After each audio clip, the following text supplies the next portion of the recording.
There are a couple questions I always get asked.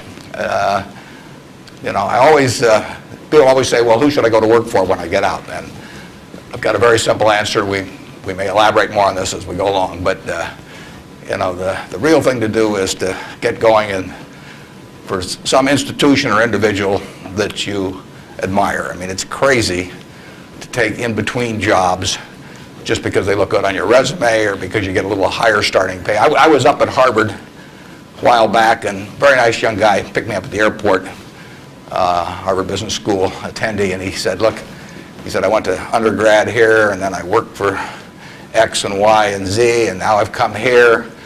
And he said, I thought it would really round up my resume perfectly if I went to work now for a big management consulting firm. And I said, well, is that what you want to do? And he said, no, but he said, that's the perfect resume.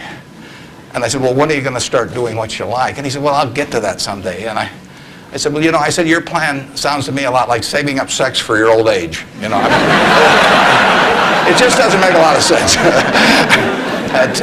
I told that same group, I said, go to work for whomever you admire the most. And I said, you can't get a bad result. You'll jump out of bed in the morning and you'll be having fun. And the dean called me up a couple of weeks later.